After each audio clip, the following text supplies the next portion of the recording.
तथागत भगवान बुद्धांचा अंतसमय ज्यावेळेस जवळ आला त्यावेळेस आनंदांनी तथागतांना विचारले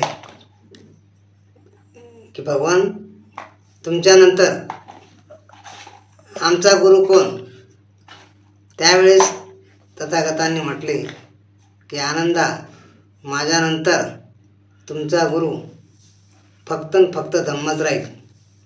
आणि त्यामुळे बौद्ध धर्मामध्ये कुठल्याही प्रकारच्या व्यक्तीला महत्त्व प्राप्त झालं नाही, कुणाला गुरु म्हणून घेण्यात आलं नाही आणि सर्वांनी धम्मालाच गुरु मानलं.